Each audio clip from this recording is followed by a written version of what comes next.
யோவான் 12 ஒரு சம்பவத்தை நான் சொல்லி நான் பின்பு நம்முடைய நடைமுறை வாழ்க்கைக்கு நான் செல்ல வருகிறேன். 19 வசனத்திலிருந்து 12-19 வாசி.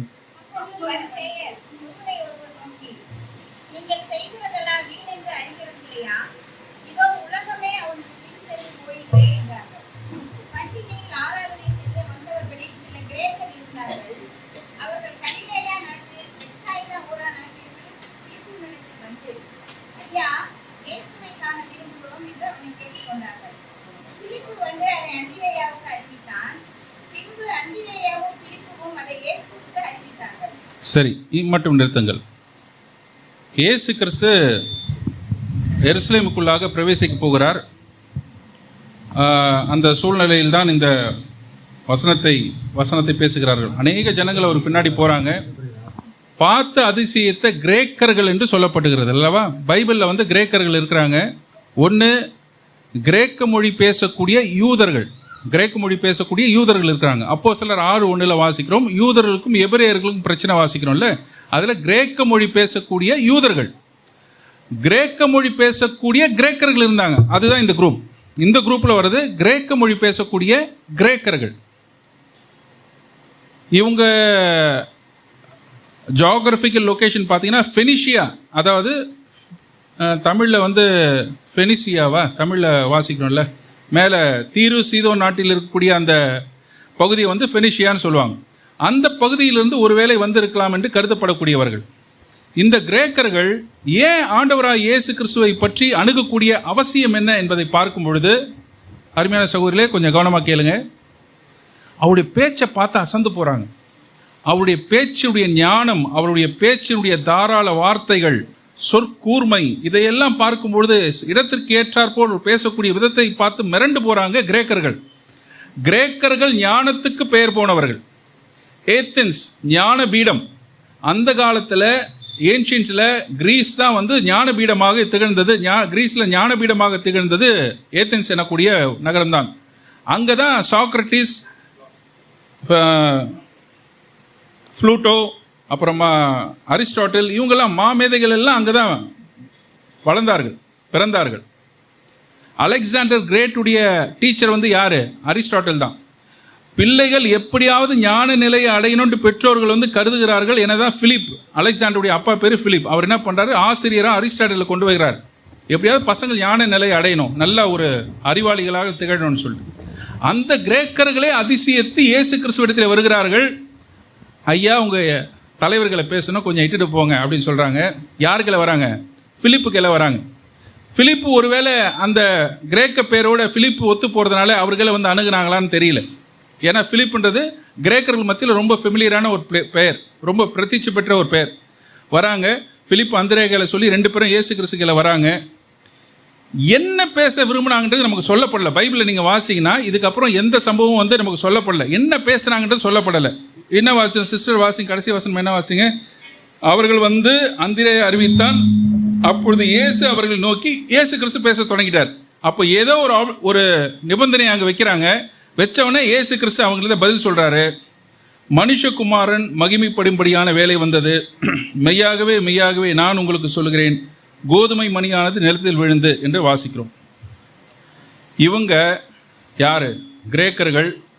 இயேசு கிறிஸ்துவை தங்களுடைய ஊருக்கு கூப்பிட்டாங்களா என்னன்னு தெரியல. சார், இவ்வளோ பெரிய ஞானத்தை வச்சுன்னு இந்த உள்ளூரில் வந்து ஏன் குதிரை ஓட்டுறீங்க? எங்கள் ஊருக்கு வாங்க, நீங்கள் பெரிய பெரிய ஞானிகளோட நீங்கள் கலந்துரையாடலாம், நீங்கள் மிகப்பெரிய ஞானியாக மாறலாம், வாங்க அப்படின்னு சொல்லி கூப்பிட்றாங்க. அந்த அழைப்பு இன்விடேஷன் கொடுக்குறாங்க. ஆனால் அந்த இன்விடேஷன் ஆண்டவர் என்ன பண்ணுறாரு?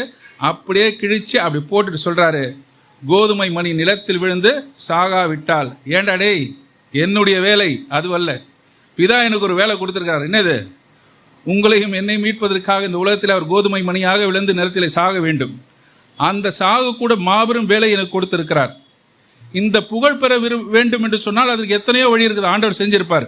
ஆனால் தன்னுடைய புகழை காட்டிலும் நம்மை மீட்பதை அதிகமாக கருதினார் அல்லவா? ஆண்டவர் அங்கே தான் நிற்கிறார். இதை அவர் தெய்வமாக இருந்து செய்தாரா? இல்லை. ஒரு மனிதனாக, முழு மனிதனாக ஆண்டவர் நம் மீது வைத்த ஒரு அன்பு. புகழுக்கு மயங்காதவர்கள் யாருமே கிடையாது. பிரதர் என்னை பற்றி பேசும்பொழுது ஒரு ஓரத்தில் அந்த புகழுக்கு நம்ம மனசு போக தான் செய்யுது இல்லை, அப்படி போய் எட்டி பார்க்க தான் செய்யுது. ஆனால் ஆண்டவர் அவ்வளோ பெரிய இன்விடேஷன் கொடுக்கும்பொழுது அதை அப்படியே சுக்குநூறாக கிழிச்சிட்டு அவர் சொல்கிறார் பாருங்க, அடுத்த வார்த்தையை சொல்கிறார் பாருங்க, 25 வசனத்தை வாசிங்க.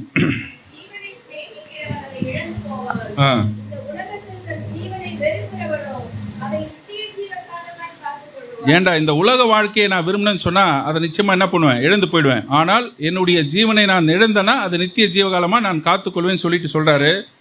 20 வசனம், 20 வாசிங்க, 26 வாசிங்க. ஒருவன் எனக்கு ஊழியம் செய்கிறவனானால் என்னை பின்பற்ற கடவன். நான் எங்கே இருக்கிறேனோ அங்கே என் ஊழியக்காரன். யாருக்கு கொடுக்குறாரு? உள்குத்தா இயேசு கிறிஸ்து யாருக்கு கொடுக்குறாரு? பிலிப்புக்கு சொல்றாரு, நான் ஒருத்தன் எனக்கு ஊழியம் செய்த அவன் எங்க இருக்கணும், ஏன் பின்னாடி வரணும். நான் எங்க இருக்கிறேனோ அங்கதான் இருக்கணும். நான் எங்க இருக்கணும் என்ற டிசைட் அவன் பண்ணக்கூடாது. யார் பண்ணக்கூடாது?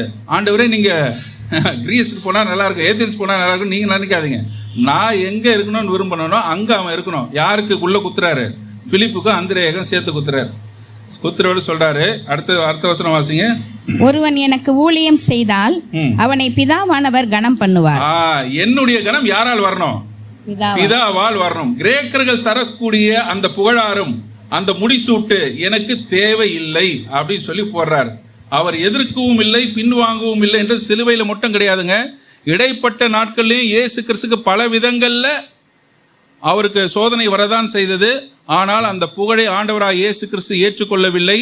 தன்னுடைய சிலுவை நோக்கிய பயணத்தில் அவர் பின்வாங்கவில்லை. அவர் நேராக ஓடினார். நமக்கு இந்த மாபெரும் ரட்சிப்பை கொடுத்திருக்கிறார். ஆண்டவராக இயேசு கிறிஸ்து சிலுவையிலே தொங்கின பொழுது அவருடைய உள் வஸ்திரத்தை கழட்டுறாங்க, அங்கி எடுக்கிறாங்க, உள் வஸ்திரத்தை 4 பிரிக்கிறாங்க, அதை 4 எடுத்து பங்கிட்டாங்க. அங்கி முழு அங்கியாக இருக்கிறது, தையல் இல்லாமல் இருக்கிறது யாருக்கு வரும் என்று என்ன பண்றாங்க, சீட்டு போடுறாங்க. அப்போ நீங்க பாருங்க, இந்த சூழ்நிலை தான் ஆண்டவர் பேசுகிறார். பிதாவை இவர்கள் செய்கிறது ஏங்க, யாராவது நம்ம ட்ரெஸ்ஸை நிர்வாணமா ஆக்கிட்ட பிறகு நம்ம இப்படி ஒரு ப்ரேயர் பண்ண முடியுமா? ஆண்டவர் நமக்காக செய்தார். அந்த வார்த்தை அவர் மனிதனாக மனுக்குலத்திற்காக தேவனிடத்தில் பேசிய பொழுது மனதில் எந்த விதமான வெறுப்புணர்ச்சியும் இல்லாமல் நமக்காக பரிந்து பேசக்கூடிய ஒரு தேவனாக அவர் இருந்தார். இந்த வார்த்தைகளை நம்ம சிந்திக்கும் போதெல்லாம் நம்மளாம் கிறிஸ்தவர் என்று சொல்லிக் கொள்வதற்கு லாக்கியா என்று நம்ம பார்க்கணும். சகோதரர்களாகிய நாம ஒருத்தருக்கு ஒருத்தர் எவ்வளவு சண்டை போட்டுக்கிறோம், எவ்வளவு கோபம், நமக்குள்ள எவ்வளவு பிடிவாதம், எவ்வளவு போட்டி பொறாமை. ஆனால் இயேசு கிறிஸ்துவை பின்பற்றக்கூடியவர்கள், அதுதான் முன்னாடியே சொன்னேன். எனக்கே ரொம்ப அந்த பாடல் கேட்கும்போது எனக்கே மெய் செலுத்து போனது.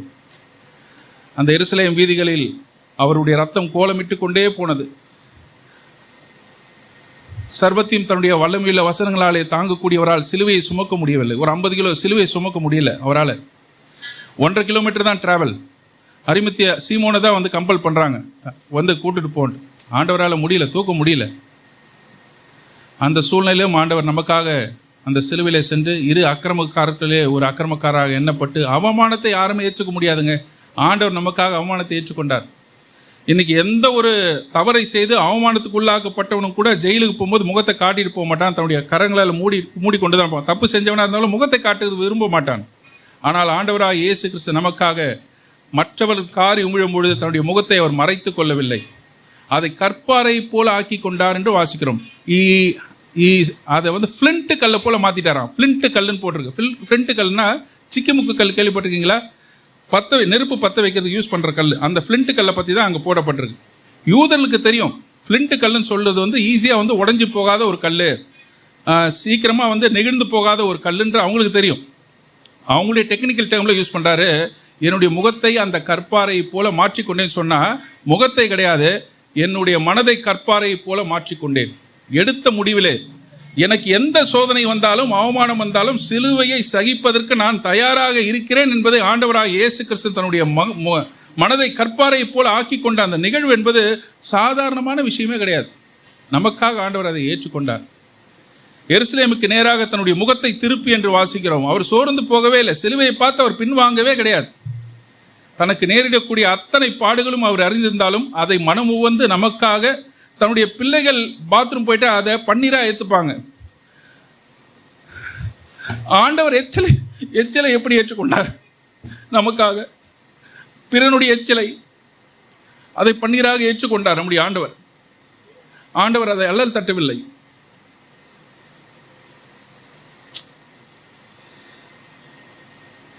சரி, அதனால நம்முடைய ஆண்டவருடைய தியாகத்தை சொல்லிக்கொண்டே போகலாம், வர்ணித்து கொண்டு போகலாம். வார்த்தைகள் கிடையாது.